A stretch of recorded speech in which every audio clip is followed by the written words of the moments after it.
El macizo etíope es la cuna del Nilo Azul.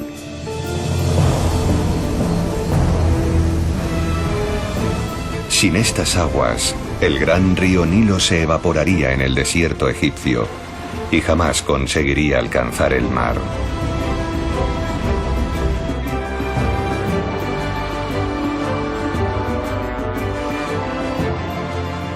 El Nilo Azul nace en una cadena montañosa, entre picos que se elevan hasta casi los 5.000 metros de altitud.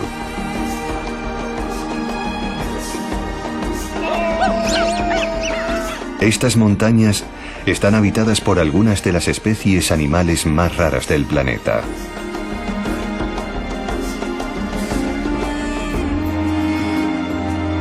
Hubo un tiempo en que el Nilo Azul transportaba tierra fértil desde estas tierras altas hasta las llanuras aluviales de Egipto, dando vida a una de las civilizaciones más antiguas del mundo, la tierra de los faraones. Cuenta la leyenda que fue el propio faraón, rey y dios, quien convocó las aguas. Aunque el Nilo Blanco haya inundado los campos, su fertilidad proviene del Nilo Azul.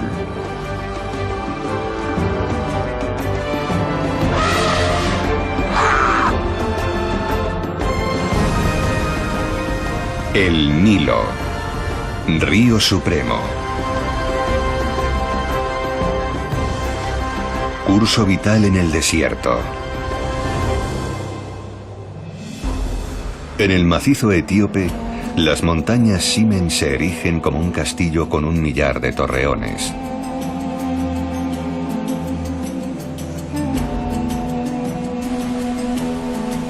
Toda el agua procedente de estas escarpadas montañas va a parar al Nilo Azul. Es un paraíso para las aves de presa, con sus escarpados acantilados, sus cálidos rayos de sol y sus fuertes corrientes ascendentes.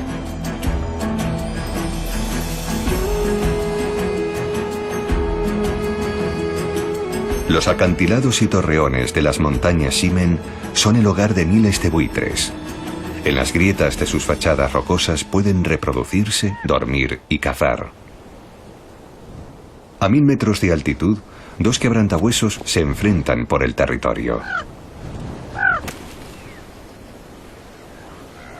Deben su fama a esta ingeniosa técnica. Sueltan a sus presas sobre las rocas desde gran altura para que sus huesos se rompan en pedazos. Sus crías tienen una tonalidad oscura, mientras que los adultos tienen el plumaje amarillo. El buitre engulle de una pieza el hueso fracturado. El 80% de su dieta lo constituye esta voluminosa fuente de alimento. Con su envergadura de más de 2 metros, los quebrantahuesos remontan el vuelo.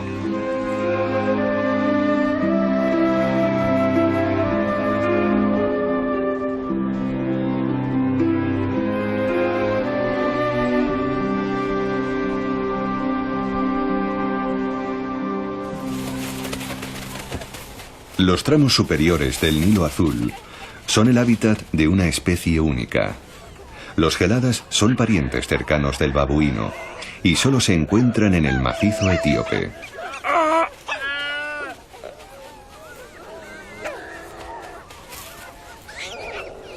Los geladas viven en manadas, en las que solo un macho cuida de varias hembras y sus crías.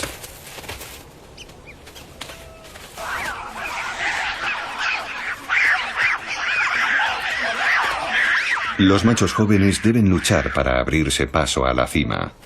Solo podrán tener acceso a las hembras si derrotan y ahuyentan al jefe.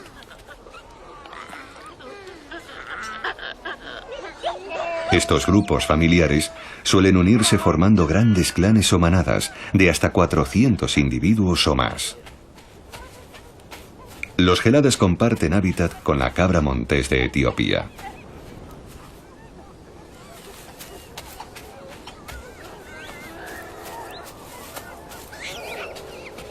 Esta especie en peligro de extinción solo habita en las montañas Simen. Es sumamente rara y en la actualidad solo quedan 500 ejemplares.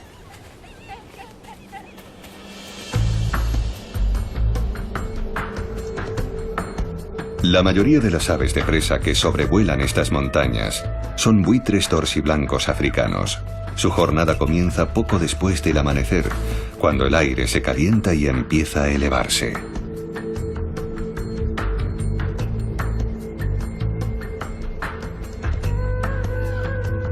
Buscar comida no parece que les suponga ningún esfuerzo. Los buitres no vuelan, se elevan sobre corrientes térmicas ascendentes, un medio de viajar increíblemente eficaz. Los escarpados acantilados ofrecen alimento en abundancia. Los buitres se alimentan de las víctimas mortales, como íbices o cabras. Este cadáver ha atraído a una estela de buitres.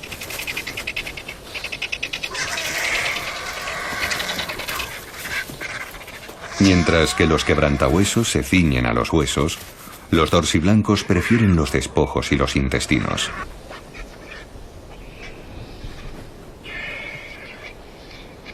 En el aire prosigue la lucha por los mejores bocados. Los buitres son cumplidos pilotos, pero este intento de comerse los intestinos al vuelo sale francamente mal.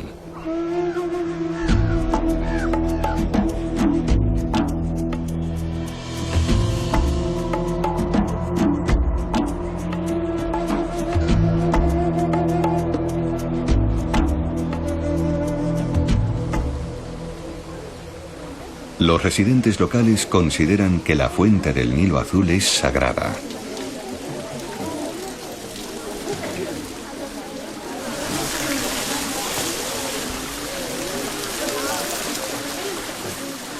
A este lugar lo llaman Gish Abey.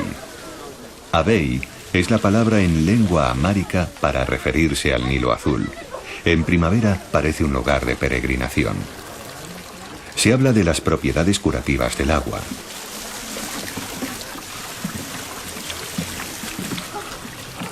La Iglesia Ortodoxa Etíope, que pone todo el énfasis en el Antiguo Testamento, asegura que fue en estas tierras donde en realidad sucedieron los acontecimientos bíblicos.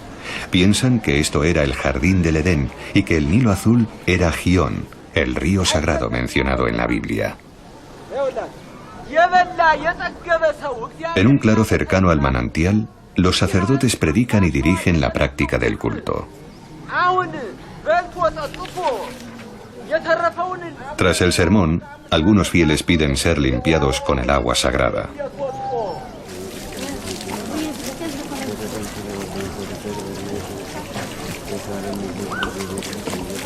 El sacerdote expulsa los males y ahuyenta a los demonios haciendo la señal de la cruz.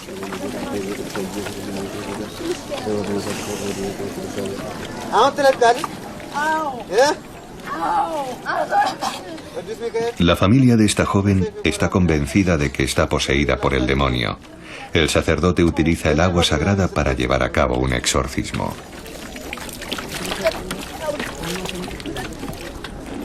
El manantial sagrado está situado en una meseta, a casi 3.000 metros sobre el nivel del mar. Sus aguas se vierten en un inmenso lago. Al norte del manantial sagrado, el lago Tana recoge toda el agua de los altiplanos circundantes. El lago descarga en el Nilo Azul, que confluye con el Nilo Blanco 1.750 kilómetros río abajo, en Jartum.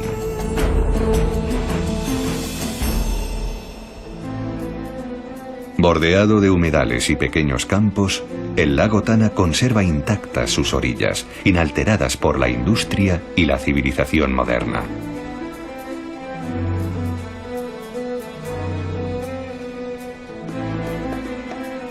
Esta tierra de aguas mansas y embarcaciones de papiro para la pesca apenas ha variado de aspecto desde los tiempos bíblicos. Un rebaño cruza los pastizales anegados en su camino a casa.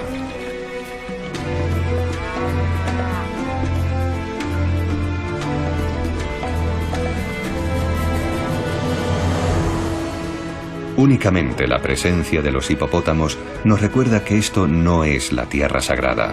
Esto es África. Durante siglos, la zona que rodea el lago Tana ha sido un bastión de la fe cristiana y tierra de leyendas.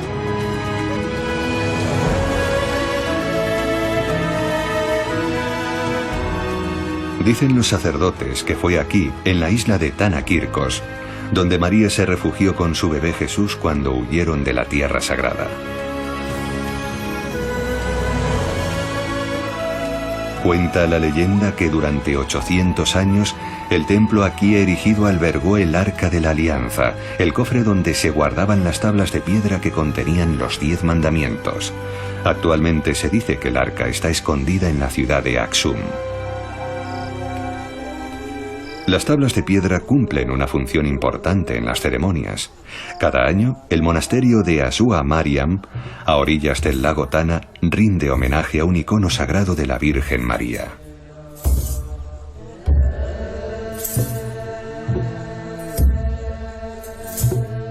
Los monjes empiezan a entonar un cántico y a rezar la víspera de la ceremonia.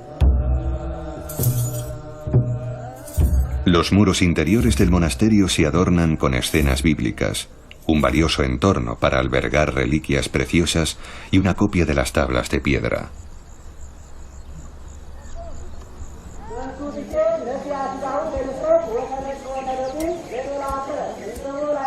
El día de la festividad, cientos de visitantes se congregan en el exterior del monasterio.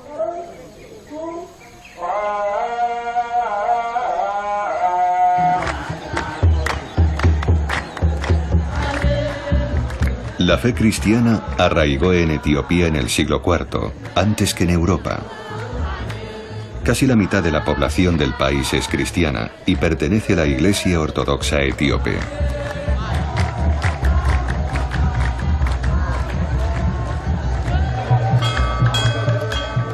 Arranca la procesión. Los sacerdotes y la congregación salen al exterior. Dan 3 vueltas al edificio llevando las tablas de piedra. Una por el Padre, otra por el Hijo y la tercera por el Espíritu Santo.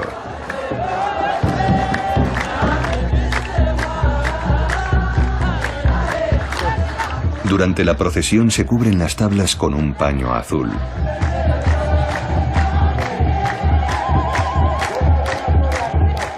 El sacerdote porta las tablas sobre la cabeza durante toda la ceremonia.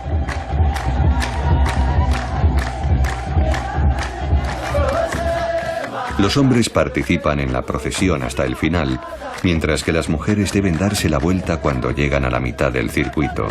Pero una vez que comienza la danza, las estrictas normas se relajan y lo celebran todos juntos.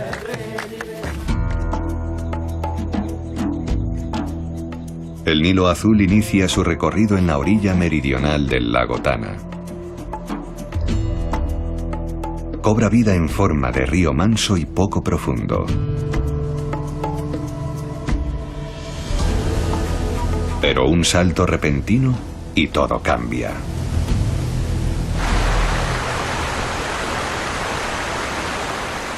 En amárico, esta cascada legendaria recibe el nombre de Tisabei, que significa aguas humeantes.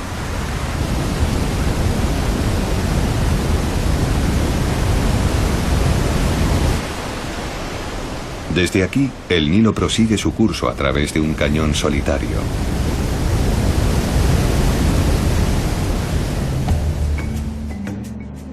El macizo etíope es el dominio de los granjeros. Cultivan cada metro cuadrado de terreno con los aperos más sencillos. Estas chozas redondas se encuentran en la meseta de Ouasamens. Aquí los agricultores mantienen desde hace siglos una relación armónica con la naturaleza. El enigmático lobo etíope también es originario del macizo. En la actualidad está entre las especies más raras del mundo. Vive aquí, entre pueblos, pastizales y tierra cultivable, pero casi nunca se deja ver. Ouasamens es también un área de conservación, una acertada iniciativa para crear un espacio compartido por el ser humano y la vida silvestre. El territorio del tímido lobo está protegido. Aquí terminan los cultivos para dejar sitio a otros recursos valiosos. La zona proporciona leña y hierba silvestre, empleada para hacer techos de paja y elaborar cestos y tejidos. Esta es la presa principal del lobo etíope, la rata de la hierba, una especie que solo se encuentra en esta zona. A pesar de su nombre, el lobo etíope no es un verdadero lobo, sino una especie canina diferenciada, como el coyote o el perro salvaje.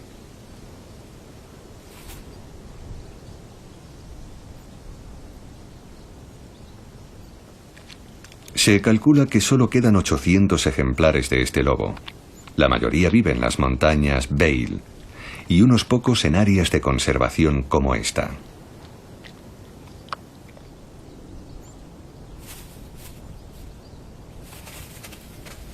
Un lobo adulto es más o menos del tamaño de un chacal y pesa unos 20 kilogramos. En la guarida espera un cachorro hambriento. Cada una de estas crías es un rayo de esperanza para esta especie en peligro de extinción.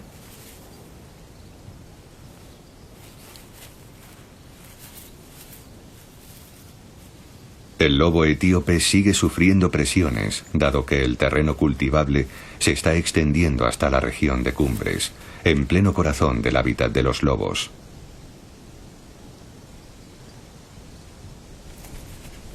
Un animal parecido a un chacal cruza la carretera.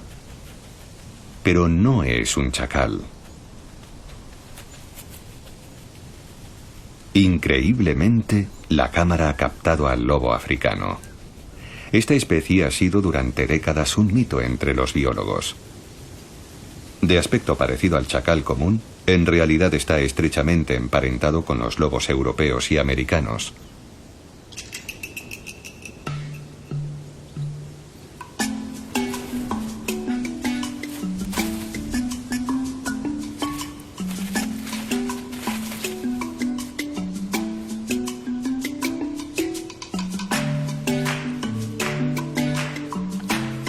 La existencia de esta especie diferenciada no pudo demostrarse científicamente hasta 2012, a partir de muestras de ADN recogidas sobre el terreno. Es posible que este lobo estuviera muy extendido por el norte y el oeste de África y que, debido a su parecido con el chacal común, la ciencia lo hubiera pasado por alto. El descubrimiento de los científicos viene a confirmar que otra especie diferenciada enriquece la biodiversidad en torno al Nilo azul, Canis lupus lupaster, el único y verdadero lobo africano.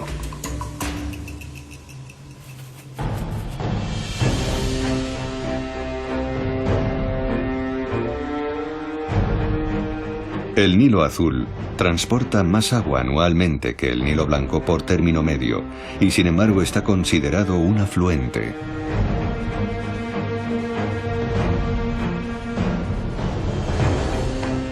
En los primeros 1000 kilómetros, el río discurre por territorio virgen, inalterado por la civilización.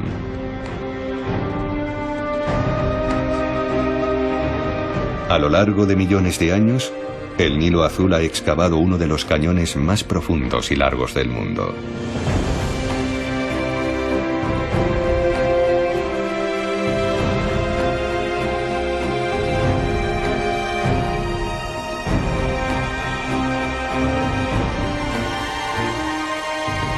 Solo algunos aventureros se han arriesgado a llegar tan lejos en su exploración del río.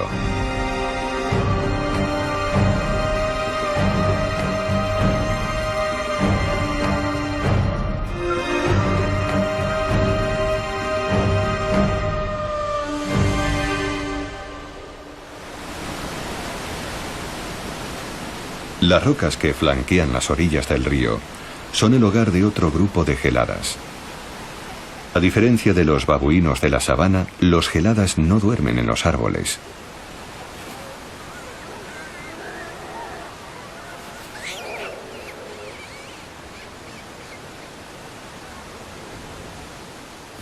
Los geladas pasan la noche en la seguridad de las superficies rocosas, pero por el día solo importa la comida.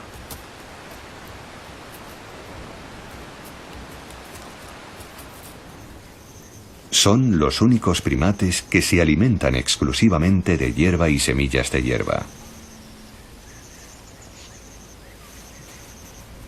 El grano está en los primeros puestos de su lista de alimentos preferidos. Los ojeadores han explorado el terreno y han dado su aprobación. Ya puede venir a instalarse el grupo principal.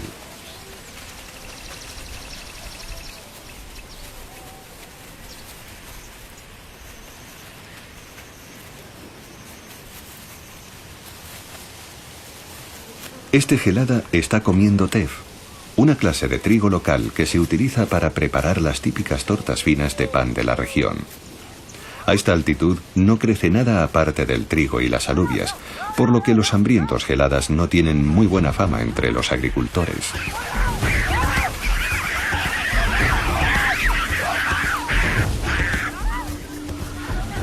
Las armas de los granjeros son arcaicas pero eficaces.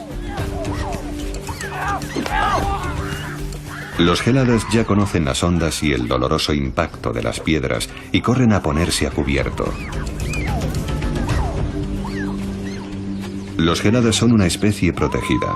Usar armas de fuego contra ellos está estrictamente prohibido y se diría que los animales lo saben. Al cabo de solo una hora ya han regresado.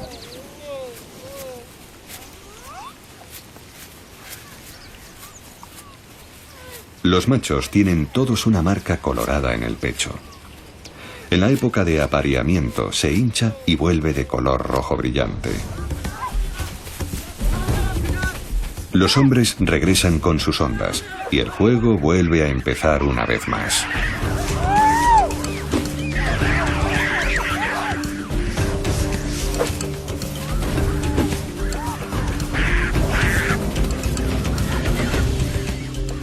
Los geladas están a salvo de los humanos, pero hay otros peligros. En estas montañas también merodean leopardos. Para protegerse de estos depredadores, los geladas pasan la noche en los abruptos acantilados bajo los campos. Poco antes de que anochezca, inician el peligroso descenso. Subir requiere cierta práctica. Y a este joven gelada aún le queda mucho que aprender.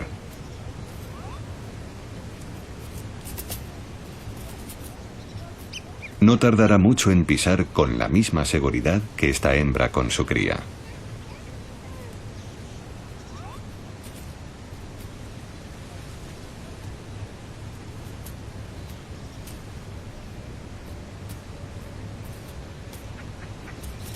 Con la superficie rocosa vertical por arriba y el río por abajo, el lugar es seguro.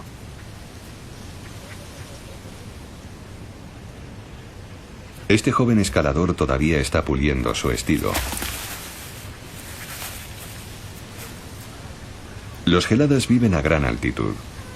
Su espeso pelaje los protege de los fuertes vientos y las lluvias. Eso sitúa a los geladas entre los mejores alpinistas del mundo de los primates.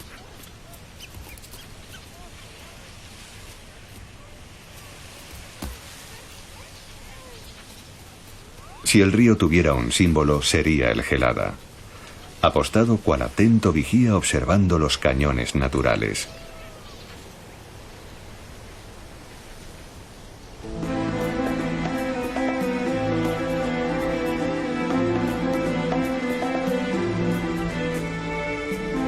El Nilo Azul debe su nombre a una traducción errónea del árabe. Lo que realmente significa An-Nil al-Azraq es río oscuro, no río azul. Las aguas toman su color de las fértiles tierras etíopes que antaño nutrían los campos de Sudán y Egipto.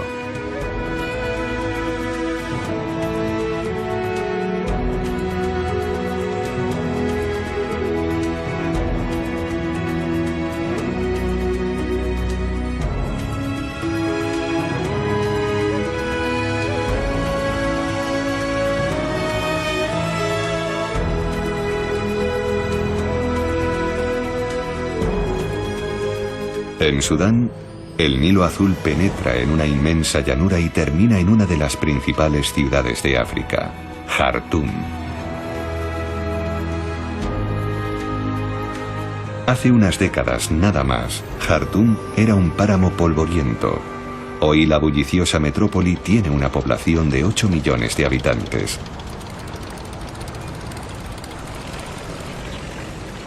Este es un lugar especial, donde confluyen el Nilo Blanco y el Nilo Azul. El Nilo Azul brota de unas montañas vírgenes. El Nilo Blanco surge con fuerza en los trópicos. Pero en Jartum se encuentran ambos ríos ya amansados.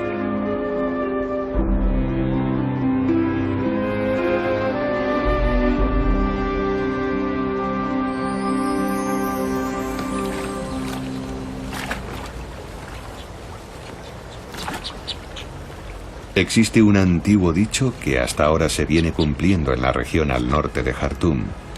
Quienes junto al río permanecen, prosperan y no desfallecen. Hace 4000 años, el río fue la cuna del poderoso reino de Kush, en el norte del moderno Sudán. Su capital era la antigua ciudad de Merue. Desde el siglo IV a.C. estuvo gobernada por los faraones negros.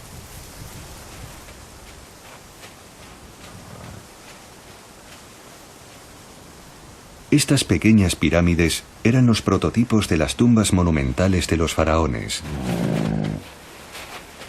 Kush era una tierra influenciada por igual por las culturas tribales africanas y el poderoso Egipto.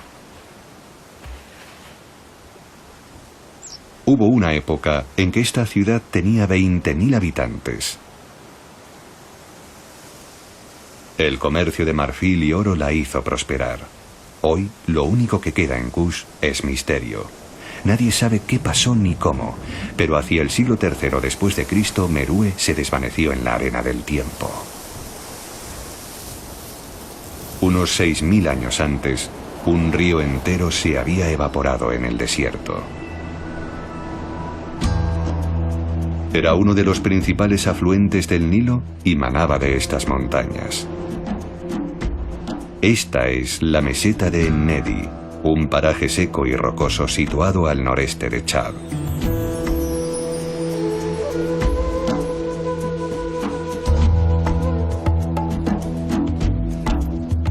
El escorpión arábigo de cola gorda es sumamente venenoso. De un solo picotazo puede matar a un ser humano. Es tan peligroso como este territorio, que limita con Libia al norte y con otra región desolada por la guerra al este, la provincia sudanesa de Darfur.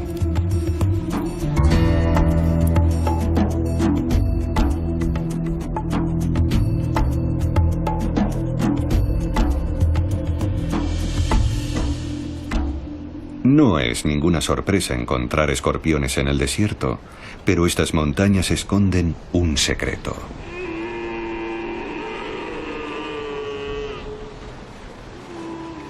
El secreto es el agua. Pueblos nómadas acuden a estos cañones desde lugares cercanos y lejanos. No hay agua en ninguna otra parte. Aquí hasta los grandes rebaños de camellos tienen suficiente para beber. Hay agua en abundancia durante todo el año. Proviene de grutas subterráneas naturales. En el Sáhara, a estos lagos los llaman hueltas.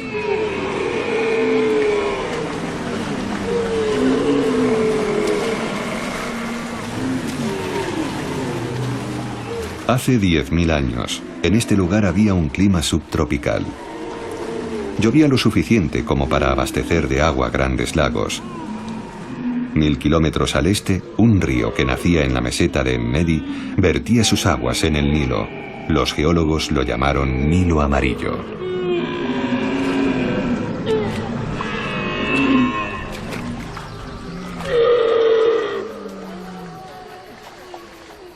Agua y plantas no son las únicas reliquias de otra época más fértil.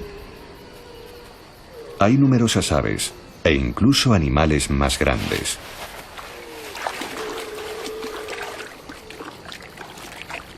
En estas montañas en medio del Sáhara y a 1000 kilómetros de distancia del Nilo, es posible encontrar cocodrilos. Estos reptiles son testigos de una época extinguida hace tiempo.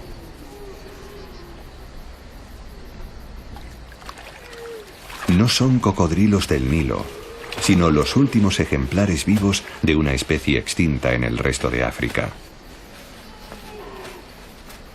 En los bancos de arena, un martinete común está cazando. Las aguas poco profundas rebosan de peces. Peces y plantas parecen bien abastecidos de nutrientes.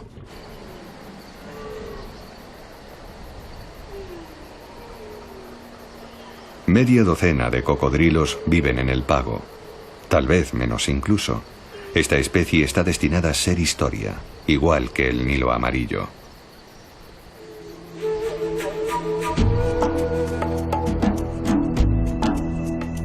El Nilo amarillo se evaporó hace tiempo.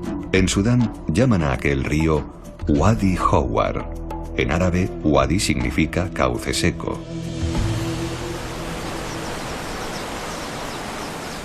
En la actualidad, el Nilo Blanco es el único río sahariano que lleva agua todo el año. Las orillas del Nilo bullen de vida.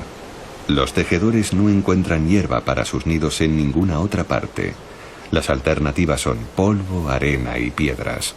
La mitad de su recorrido, el Nilo discurre por el desierto.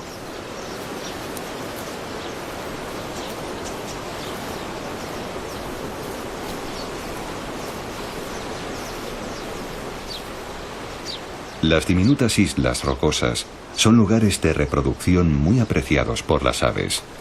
El varano del Nilo lo sabe y busca los huevos. Las enormes moles de granito hacen que el río se fragmente en espumosos rápidos. Las cataratas del Nilo son infranqueables para embarcaciones grandes. Hubo un tiempo en que formaban una frontera natural entre los reinos de Kush y Egipto. Los pequeños pueblos, las palmeras datileras y los arbustos verdes, todos se aferran al Nilo. Como una arteria de vida, el río transporta sus aguas surcando un mundo de arena.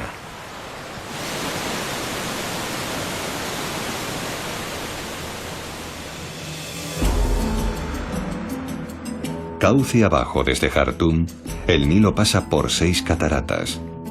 La última atravesaba Asuán, pero quedó sumergida bajo las aguas del lago Nasser en 1971.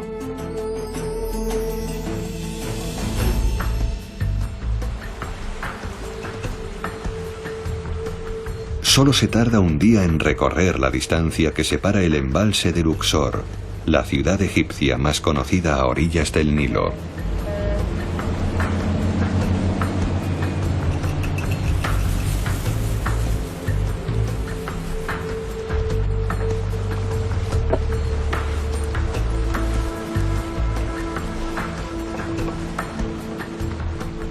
Esta es la imagen más conocida del Nilo, un río bordeado de palmeras y recorrido por turísticas falucas, los tradicionales barcos de pesca egipcios. Generaciones de agricultores han usado esta rueda hidráulica para cubrir sus necesidades diarias. Movido por asnos, probablemente sea de las últimas que quedan de su clase.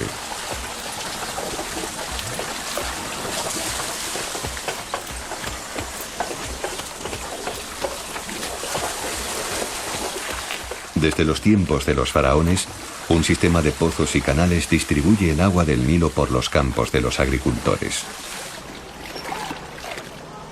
Hubo un tiempo en que el río se desbordaba cada año, depositando tierras ricas y fértiles en los campos.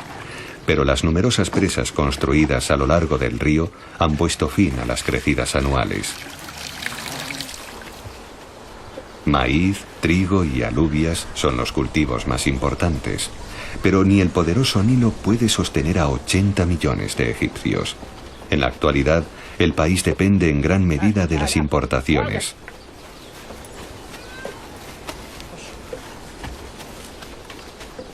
Hace 4000 años, cuando Luxor todavía era la antigua ciudad de Tebas, el Nilo sostenía una de las civilizaciones más importantes de la antigüedad. Durante miles de años, Tebas fue el centro del poder. Los faraones emprendían gigantescas obras de construcción. Este es el templo de la reina Hatshepsut. Todos los faraones mandaron construir su templo funerario particular cerca de Tebas. Sus súbditos traían ofrendas por el alma del difunto. Los templos y el afamado Valle de los Reyes se construyeron en la orilla occidental del río. La ciudad moderna está en la orilla opuesta.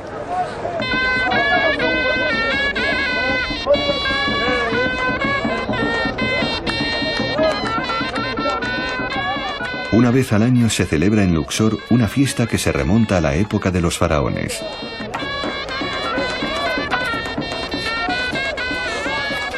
La tradicional lucha con palos atrae a multitudes. Más estética que violenta, la lucha es una reminiscencia de una compleja danza.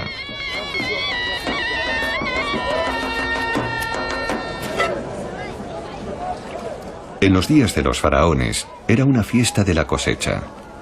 Hoy los festejos se hacen en honor de un jeque mítico. Es posible que la antigua Tebas tuviera este aspecto. La ciudad se viste de gala en honor a un dios, pero en la práctica, la gente simplemente disfruta de una gran fiesta. En la orilla oriental de Luxor se rinde culto a Alá, mientras los reyes dioses ancestrales descansan al otro lado del río.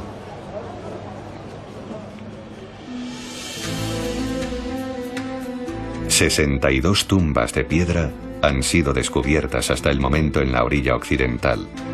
Entre las más impresionantes se encuentra esta, la tumba del faraón Ramsés VI. Las tumbas eran palacios para la vida eterna. Los jeroglíficos, las pinturas decorativas y las elaboradas esculturas son vestigios de una civilización muy compleja.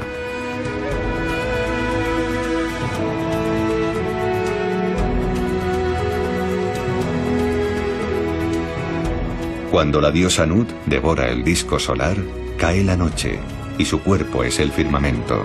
Forma parte del mito egipcio de la creación. La ciencia moderna nos habla de otra historia fascinante. Los investigadores creen que el mito de la creación nació en pleno desierto y no en las verdes orillas del Nilo.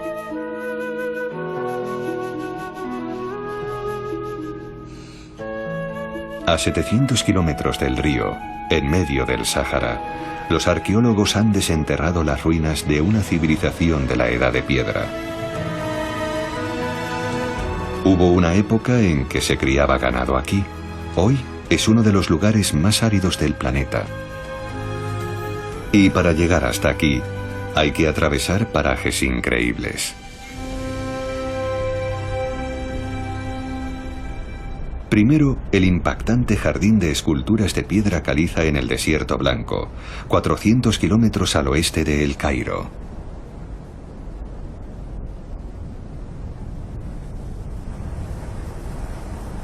Continuando en dirección suroeste, es posible encontrar vestigios de otros tiempos en la zona fronteriza entre Egipto y Libia.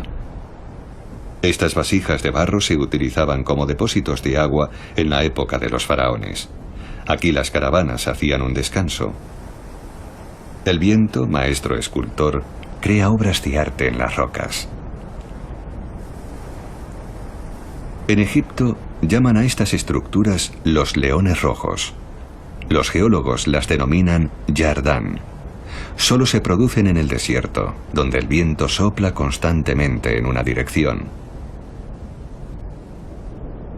Es difícil imaginar cualquier forma de vida aquí, pero estos surcos marcan los niveles decrecientes del agua de un lago situado al norte de la meseta de Gilf Kebir.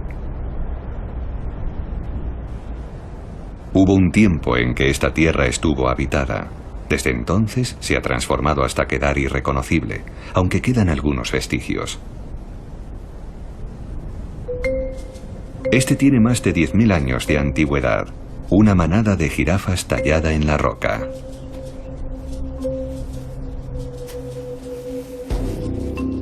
En los tiempos del artista, las jirafas se paseaban por los valles de la meseta de Gilf Kebir.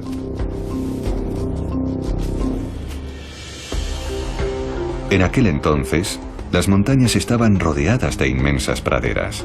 Cuando llegaban las lluvias, ríos y lagos se llenaban de agua.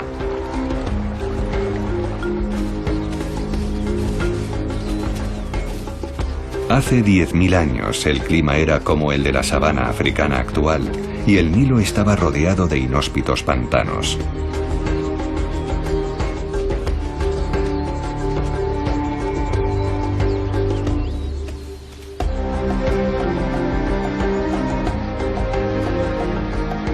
Fue una época de bonanza para la vida en general.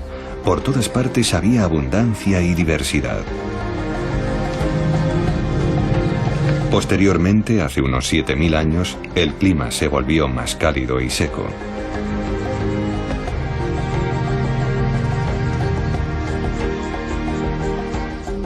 Humanos y animales se vieron obligados a abandonar su hogar. Los habitantes de Gilf-Kebir se desplazaron al este, en pos de un futuro más prometedor. En la conocida cueva de Follini Mestekawi, los investigadores descubrieron el origen de la antigua mitología egipcia. Los artistas habían dibujado un animal sin cabeza devorando a un humano, que era como los antiguos egipcios imaginaban que era el viaje ultraterrenal, entre otras posibilidades. Otra pintura representa unos animales recorriendo una sabana desaparecida hace ya tiempo.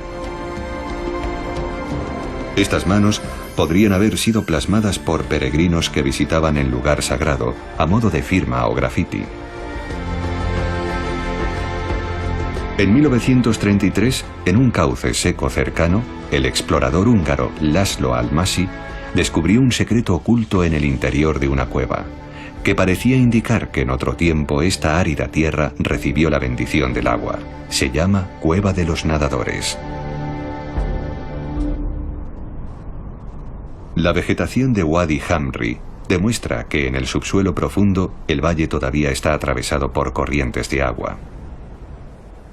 Los tamarindos, que se cuentan entre los árboles más resistentes, lucen hojas verdes en medio de la sequía. Los residentes locales dicen que aquí solo llueve cada 7 años.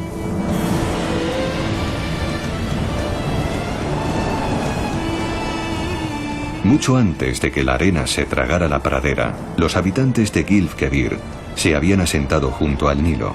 Sus dioses del desierto viajaron con ellos y se fundieron en el panteón egipcio con otras muchas deidades y con el rey dios, el faraón.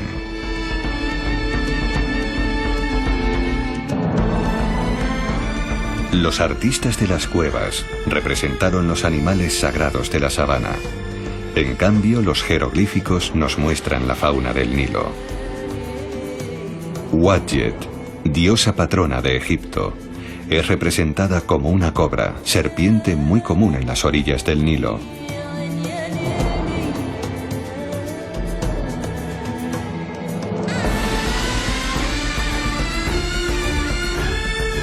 En Egipto predomina una especie de cobra especialmente peligrosa.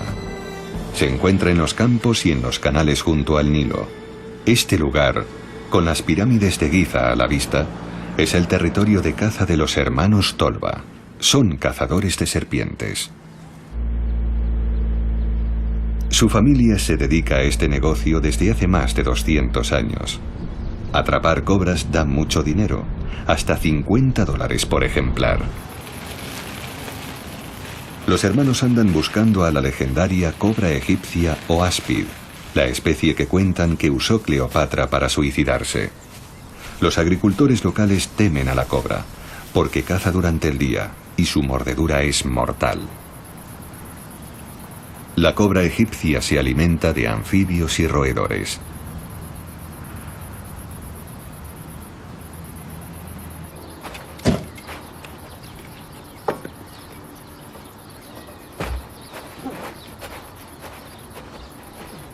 El antídoto para salvar la vida se prepara a partir del mortífero veneno de la cobra. Los hermanos Tolbas se lo venden al fabricante. Es un negocio lucrativo, pero conlleva mucho peligro.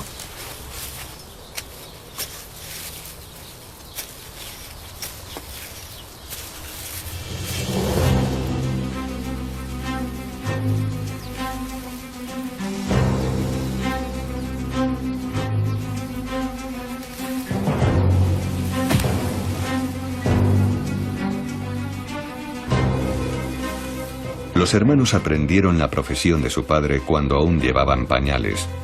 Saben muy bien lo que hacen.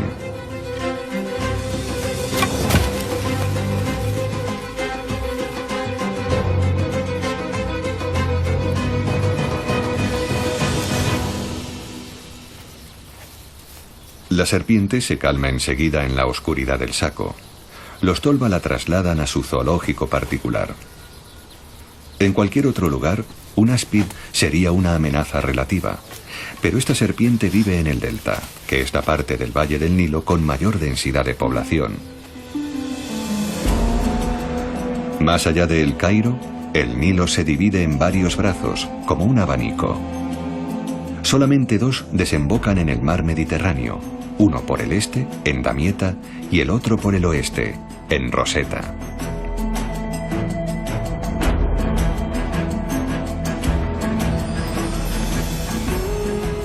Alejandría es la capital no oficial del delta. La ciudad alberga el mayor puerto marítimo de Egipto. Con una población de más de 4 millones de habitantes, Alejandría mira al exterior, al mar Mediterráneo, en lugar de mirar al interior, al Nilo. Miles de personas se ganan la vida con la pesca. Capturan los peces cerca de la costa, donde el agua dulce del Nilo se mezcla con el agua salada del Mediterráneo. Estos pescadores están trabajando sobre un terreno histórico. Hubo un tiempo en que este gran puerto estaba rodeado de magníficos palacios donde moraban César, Marco Antonio y Cleopatra. En el siglo VIII, el antiguo puerto y los monumentos se hundieron en el mar. Se piensa que la culpa la tuvo un terremoto. A principios de la década de 1990, el arqueólogo francés Franck Godiot empezó a explorar el antiguo puerto y a rescatar los tesoros hundidos.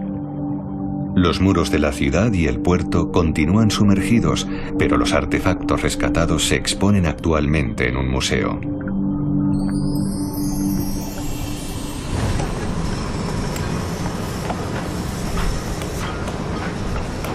El río más largo del mundo termina oficialmente donde el canal de Damieta desagua en el mar Mediterráneo. Cerca de la desembocadura del Nilo se ven los barcos de pesca anclados como han estado durante siglos, listos para la próxima incursión en el mar.